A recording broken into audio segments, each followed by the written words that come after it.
Konnichiwa. Hello everyone. Today we're going to be talking about verbs in Japanese. I've had to reshoot this video many times, so I'm sorry if I'm going a bit too fast. So today we're going to be talking about the three types of verbs. So type 1, type 2, and type 3. So let's start with type 2. Aha, you thought I was going to say 1? You're wrong. It's easier to start with type 2. Type 2 are iru, edu verbs, which means they end in iru or edu. For example, taberu, it ends in eru. Here's the word. That means to eat. Very important word. Definitely write it in your notebook that you should have out. And that's basically it. Every verb that ends with iru or edu is an iru-edu verb. So, type 1 is every other verb that does not end in iru or edu. Yes. Every other Japanese verb that does not end with iru or edu is a type 1. A type 1 would be like au, which means to wash. And that's the type 1. The third type, there are only 2 verbs because this is an exception area. So basically you can just think of it as there's only 2 types, iru, edu, and just everything else, and then these are just the exceptions. That's an easier way to think about it. So these are suru and kuru. I won't go on to the meanings of every single word I say because we're going to be learning that a lot in further episodes, I guess you could call it, of this Japanese learning series. So these are an exception because they're conjugated a whole entire different way. If you don't know what conjugated means, it means that the way you use the verb. For example, in English, we say eat and then we say ate. It makes no sense, but in Japanese, luckily, it's much easier to say past forms and potential forms, which is can, could. It's really simple and it's really logical, except these two. These are just not logical at all, and that's why they're exceptions because they make no sense when you conjugate them. So let's continue. Every verb ends with an u. Well, kind of. You see, I'm sure you know the verb to like. I like food. I like pencils. I like anime. That's a very easy sentence to say. So, I like and I want, and there's many others, don't end with u.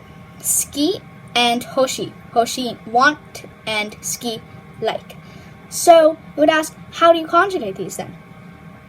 And why are they called verbs? But they're not called verbs. They're called adjectives. But it's a verb. It's exactly the same as a verb. It's used in the same sentence structure, but it's not considered a verb, and it's conjugated differently. So you use it as a verb in sentence structure, but everything else is different. I'm not going to go deep into that. I'll do that in further episodes, just talking about those two, mainly hoshi, because hoshi is a very good example. Next, I'm going to be talking about sentence structure. So in sentence structure, instead of subject, verb, and object, it's different. So we would say, I eat an apple. And you would say in Japanese, I, apple, eat. That's just simple. There's obviously, I went to school on a Friday night, and I ate a lot of food. That's, a really complicated sentence, so we're going very simple. So, I eat apple would be, I, apple, eat. So you might ask, why, are you okay? Why did you omit, just completely get rid of the an, I eat an apple? Well, the two things really great about Japanese is, one, the plurals are, singulars are both the same. Two is that there are no particles. Is that what you call them? Particles? Articles. There are no articles, so not an, a, the, that sort of stuff. So you don't have to say the dog, a dog, an apple. So I'm going to be teaching you how to say I eat an apple, or in Japanese, I apple eat. So let's get into it. So one thing I first have to say is in Japanese, you kind of just completely get rid of the I. I eat an apple, you would just say apple eat. Yeah, it's that easy. Now, even when you're writing, which is kind of weird, you don't even have to write when you're writing. When you say it in writing, it's just gone.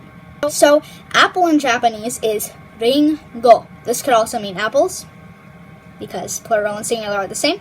So, ringo. Now I'm going to go very, very briefly into particles. So like particles, like the thing in Minecraft that goes around you? No. These are little signs. Here's one and here's one. This is wa and this is o. These are little signs you put in between your words. So I said you don't have to put wa.